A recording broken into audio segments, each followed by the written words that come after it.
The topic of this tape is why believe your thoughts. And this thought came to me many years ago. I'm sure, like me, you were brought up in a family that taught you to have certain beliefs, ways of acting, living your life. And probably you were brought up not knowingly, but the message was whatever's in your mind is part of you, therefore you must believe it. And so as we get older, whatever comes into our mind, we tend to believe it. And having worked in the field of the yoga philosophy, the vision of oneness, and doing the work of meditation, I've really come to see that because a thought is in my mind doesn't necessarily mean that I need to believe it. So I sit here now and I want to share some thoughts with you, and hopefully they'll spark you to think a little bit. And that's really what I'd like you to do. I would like you to sit back for a moment and really look at your mind and look at the thoughts that come into your mind and notice how there's someone sitting back there observing the mind, observing the thoughts. And in fact, we do have the power to decide if we want to act on a thought or not. We do have the power at any given moment to observe a thought and decide if that is our truth. So we start off with a basic question, and the question has been asked many times, who am I? So we're starting off sitting here, listening to the tape, thinking about what's being said, but who is that person? Who is the person who's sitting and thinking? Who is the person who's sitting and noticing? Who is the one who observes your whole life? So right now, if I asked you, you could think about yourself as a child. And then I could ask you, well, what was it like in high school? And then ask you questions about, well, what was it like when you were in college if you went? And each of you would have an idea that would come into your mind, a memory. You'd have an awareness. So here you are as a child, and right now you can remember parts of that life. And then you were a youngster, and you can remember that, and a teenager, and a young adult. Who was the person who was present, even though the body was young and now the body's older? And at one point you had certain thoughts in your mind. Let's say maybe even this week at some point you were disturbed. Another time during the week you were happy. Who is that person who knows that? That's our starting point. So the philosophy of oneness, the Vedanta philosophy, teaches us that there is a being within us. And that being is not a mental being. And that being is not a physical being. That being is awareness. And so the I that we're speaking about is what is called the observer self, the knower self. And it's that part of us that is always alert. It's always awake. It's always living in a state of freedom. Never is it bound. That I is where we place our attention. That's the starting point. So as awareness, we are always free. Now, certainly in my life, I know there are times when I don't experience freedom. So what happens then? What's going on that I don't experience freedom? Right? So something, as I observe it, something happens within my mind. Something occurs inside my head. My mind thinks some thought, whatever that thought might be. And I put my attention on it. And I become that thought. And then I get disturbed. But throughout it all, there's still a part of me which is just watching, is just observing. So the I that we're speaking about, that's where we want to place our attention. That I am state, that pure consciousness state.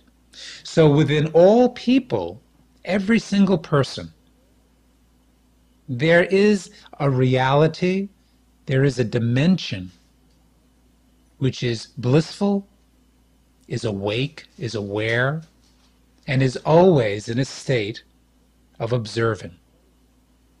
Now, what does it observe? It observes whatever the mind is doing, and it observes whatever the body's doing. But that observing part That knower self, we call it also, is present within everyone.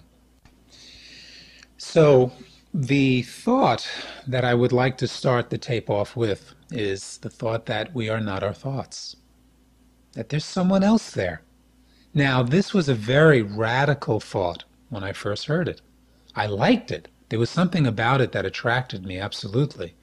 But the thought that I was more than what was on my mind, especially the condition of my mind at the time, I was very happy to find that out. So I would like you to think about that. That just because a thought comes into your mind doesn't necessarily mean, number one, that it's the truth, and number two, nor does it have to be acted on. Now, certainly as we grow older and we learn about self-control and we learn about self-discipline, we realize that because my mind may say after a delicious meal that it wants to have a huge dessert, and my stomach really doesn't want it, I can listen to that thought and say, no, I'm sorry, but I don't think I'm going to act on that. For some people, though, they don't have that power. If a thought comes in the mind that says, I want dessert, well, immediately then the dessert is probably in the mouth and in the belly before you can even breathe a second breath. So the thought is, I am that being. I am that consciousness. I am that awareness. I am more than just a physical body, and I'm much more than the thoughts in my mind. So we introduce then the thought that consciousness is who I am. Awareness is who I am. That consciousness and that awareness certainly enters into the mind, certainly creates thoughts and perceptions and ideas, but it's important to know that that's not who I am. I am the one who is the observer of the mind. That's the first basic tenet. And it's very important to go into that. I am not saying that you are not the mind. I'm saying you are greater than the mind. I'm not saying you don't have a mind. Of course, we all have minds. We all have thoughts, emotions, and beliefs. However, we are the ones who are in power. We are the masters of the mind. We are the observers of the mind. And the thoughts that go into the mind, the thoughts that the mind creates and produces, aren't always necessarily the truth, nor are they necessarily the thoughts that we want to live by. And until we begin to recognize that I am more than that I exist as awareness, as a conscious being who uses the mind, I will not be free. And as I grew into this understanding, I began to realize that every human being wants to be free. They want to experience some state of expansion, of peace, some state of blissfulness. And if you look at your life, I'm sure you'll find that you also want that. Then we come into a very important point, which is what can we do in order to experience that peacefulness? What is it that we need to do in order to live a conscious, awake life where we can feel good about ourselves? In order to do that, we have to realize where the peace, where the happiness, and where that bliss lies. For many of us, we were taught at a very young age that if you live a certain life, let's say if you get a job, a certain type of job, earning so much money, if you have a certain type of relationship, if you have a partner in your life, then you'll be happy. And then you might have also learned that if you got a certain education, were able to perform at a certain level of intelligence, then you'll be happy. But for those of us who have been really observing and studying in this field of meditation, we found that that's not necessarily the truth. Certainly it's wonderful to have a partner that you love. Certainly having financial security is wonderful. Certainly having an intelligence present to you so that you can live your life in a state where you can interact and enjoy yourself is great. But that does not necessarily bring you to a state of oneness. It doesn't necessarily give you what you're looking for. So what we're finding out is that the awareness that we bring to our life, the awareness that we bring to our mind, that is what we've all been looking for. The peace, The joy and the happiness that every human being is looking for is their own true nature. It's who they are. They have always been that, and they will always be that. It's the part of them that never changes. And as we said earlier on, that when you were young, who was there? Who was present so that right now you can remember yourself as a youngster? And who was present when you were a teenager? It wasn't the body, it wasn't that mind, because that's changed dramatically, I'm sure, since back then. But you can remember that. So there was an awareness present. There always has been an awareness present within you. That's where we place our attention. We place our attention not so much on the contents within the mind, but we place our attention on the being and the awareness that enters into that mind. Now, I know this is a completely different way of looking at it. This is not something that we were taught in school. This isn't something that even probably our philosophy classes we learned in college. But it's a very important point. Because unless you understand that you exist always in freedom, that you exist as consciousness, you exist as a wise being. I think of that statement that Jesus made when he said, "I and the Father am one." And unfortunately, many people interpret that to believe that it was the body, Jesus, and the personality, Jesus, that he was speaking of. And I firmly believe that, in fact, he wasn't speaking of that. He was speaking of the I amness. He was speaking of the consciousness that he was. So he wasn't speaking about his thoughts and his personality and his physical body. He was speaking of that consciousness that he knew he was. And that consciousness is always one with God.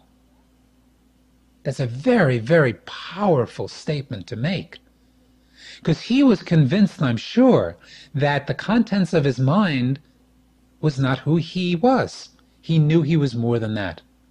So in the same way, through meditation and through understanding what the mind is, through understanding who is the self, who are you? I mean, I know you've probably heard that statement before, but think of it for a moment. Who am I? Am I this personality? Am I this person speaking right now? Or am I the conscious being who is aware that I'm speaking? Who's aware of what I'm saying? Who's aware of the friends who are sitting in front of me, listening to the tape?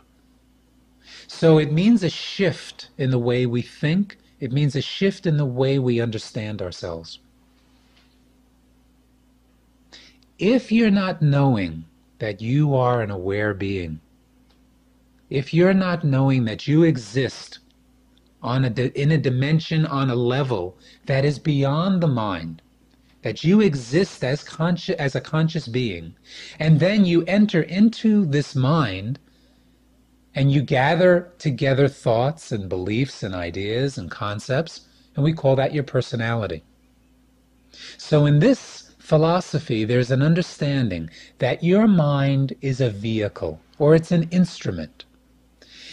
It is an instrument in the same way that a pen is an instrument that you use to write. So you pick up the pen and you write. So you may write a letter to a friend and you say, "Dear friend, I'm so happy that I have an opportunity to communicate with you, and I want to let you know how much I love you." The friend doesn't call you up on the phone and say, "I want to tell this pen how much I'm grateful and thankful for that statement." The friend comes right to the source. It comes to you. And it says, "Thank you for writing such a beautiful letter. I appreciate it." And of course, the opposite is also true. If you're in a little bit of a depressed state and you write a letter to someone and you may not be so loving and nice, they don't write back or call you up on the phone and say, "Gee, that wasn't a nice letter, pen." They don't discuss it to the pen. They go right to the source and they say, "Gee, you must have not been feeling so well to write a letter like that." In the same way, your mind is an instrument. You use it. You are the power. You are the consciousness. You are the awareness. You are the intelligence. And you bring that to your mind. So then you use your mind in order to communicate, in order to gather information, in order to conceptualize, in order to write poetry, in order to write love letters. You use the mind because it's an instrument that allows you to communicate with others. But the mind is not who you are. Think about that for a moment. It's a new thought for many, I'm sure. But do you know that you are a very wonderful being? And depending on what's in your mind, you will either experience that or not. For example, if you just take the hypothesis that you are consciousness, you are awareness, you are a free being, infinitely pure. If you take that thought and then think for a second, well, why is it sometimes I suffer? If in fact it's true that I am a conscious being, well, how come I suffer then?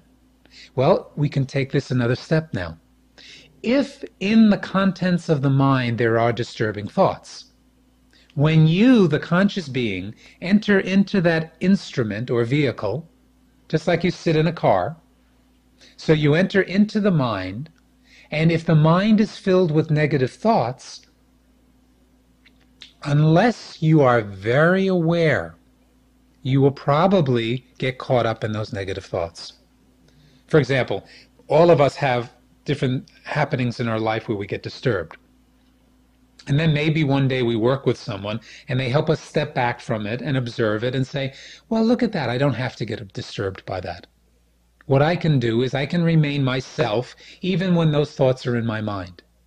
That's what we're talking about. Through the practice of meditation and through understanding this philosophy, you come to know that whatever is in your mind are just passing waves. Now, those passing waves have nothing to do with you. So imagine you're sitting on a beach, and one of those airplanes go by that are dragging a sign behind it, right? Advertising. And it's dragging, and the sign says, "You are not a good person." Be a horrible sign to put on a plane, but let's just imagine it happened. Here you are sitting on the beach looking up at that sign. Now, is anyone going to get disturbed by that? Hopefully not. If you recognize that you're okay and you're sitting on the beach and you're observing that passing wave of a sign, there's no problem. If you forget, if you forget that you're the one that's sitting on the beach looking at the sign, and you take that sign and you bring it inside you, and you live that feeling that I'm not a good person, then you get disturbed. So depending on the different thoughts that are in your mind, and depending on how aware you are, do you know that the thoughts in the mind have nothing to do with you? They're just waves, passing waves in the mind. Once you know that, you're able to step back from it. You're able to look at it in an entirely different way. Then you know that you are the one who can choose whatever thoughts you want to choose. Granted, that's an advanced state, but in actuality it can be attained very quickly once you understand the basic premise. So the first point to remember is, I am awareness. I am consciousness. I am always connected to that higher power.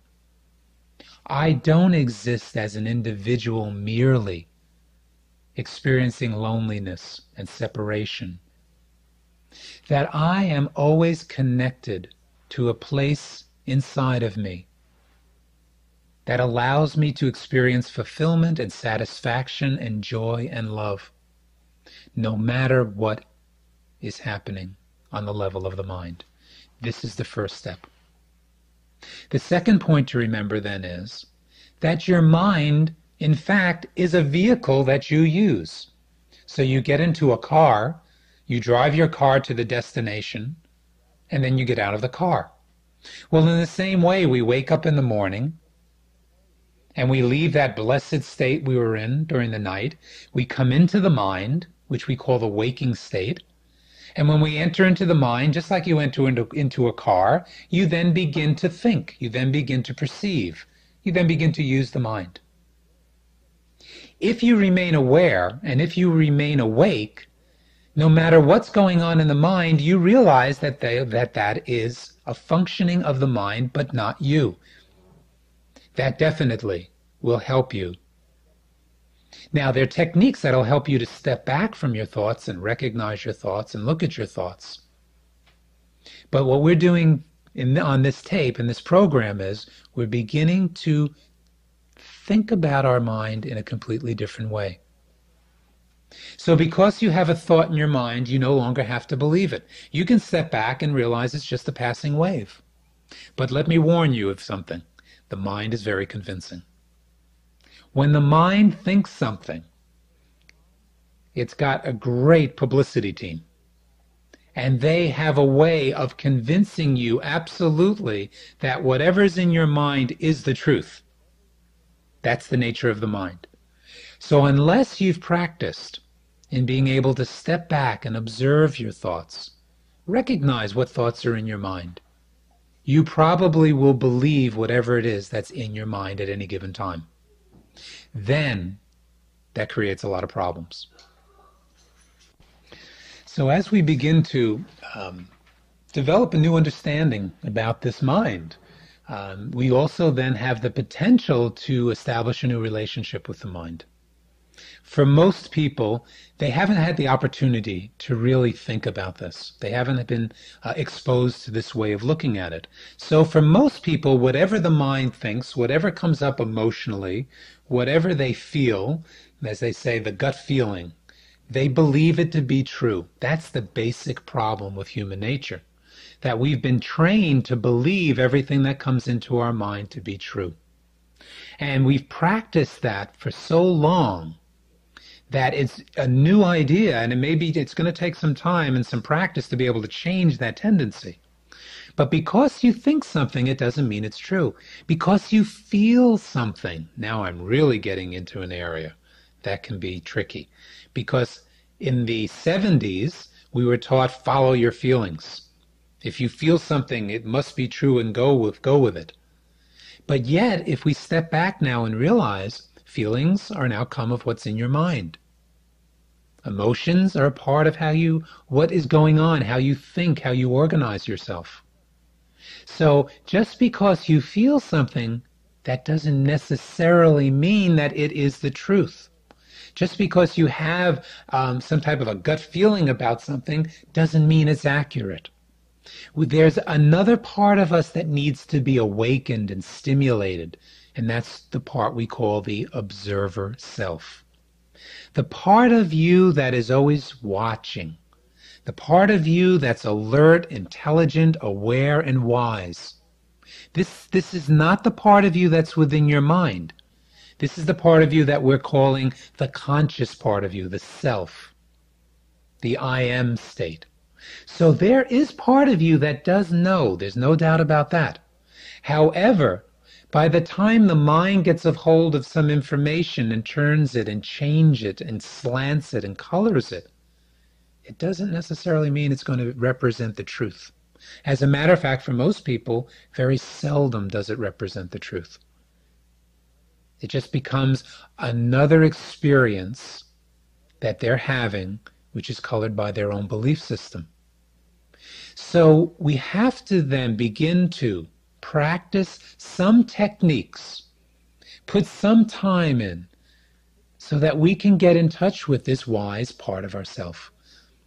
It's important that we take some time to practice observing thoughts, because you're hearing it, and many of you might be agreeing with it. However, this is just a theory. So when I say to you, why are you believing your thoughts? Yeah, you stop for a moment, you look at that and say, well, that's an interesting thought. Why believe my thoughts? Because it's my thoughts. Therefore, it has to be right. And now all of a sudden you're hearing someone say, wait a second now, you might want to question that. I remember when I was growing up and was a hippie back in the 70s, the early 70s, late 60s, early 70s, we had a great slogan that was on our bumpers of our cars, which was question authority. Just because someone says it's true, that doesn't mean you should believe it. If a politician says something, thank goodness now we're all, developed enough to know that that doesn't necessarily mean it's the truth. Well, in the same way where we used to say question authority, question your mind. Bring in awareness, discrimination. Let the intelligence that's within you question the mind and see if in fact that's a thought you want to live with, if that's a belief you want to hold true in your life. But in order to do that, you have to awaken the part of you which can step back from the thoughts and witness and look at the thoughts. So even right now, let's practice an exercise which will help you to understand what this is about. So as you're listening to the tape, just close your eyes for a moment and take a few slow, deep breaths. So breathe in deeply through the nose, and then as slowly as possible, breathe out through the nose. So breathing in and slowly breathing out. It'll take about 5 or 6 of these breaths to allow you to go into a meditative state of consciousness. So breathing in and then very slowly breathing out. Now, as you do this, observe your breath. Notice the body taking deep breaths. And as you observe the breath going in and out, notice if there are any passing thoughts.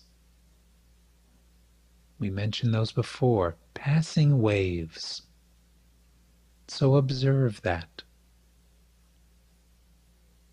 Notice, observe the breath, and notice if there are any thoughts in your mind.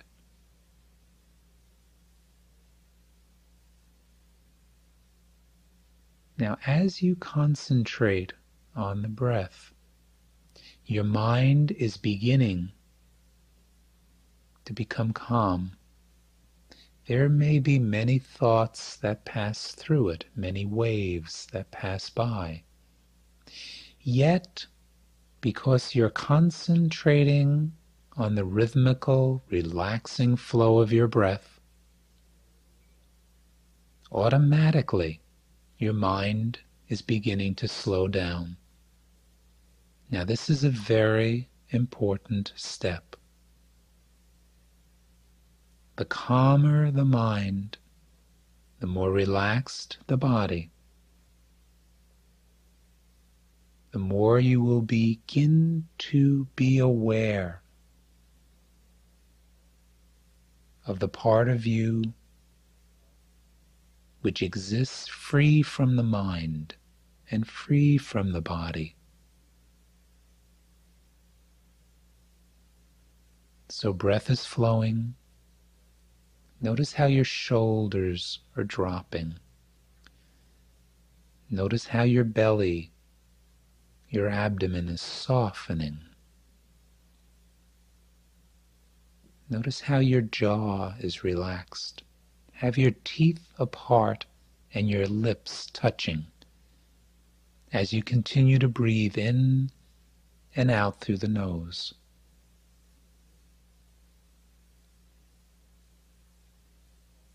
Now your thoughts are becoming less frequent. So be in touch with the part of you which is observing your breath. This takes some concentration now. This isn't that easy. Notice that there's a part of you which is sitting back, observing the thoughts in the mind, observing the movement of the breath,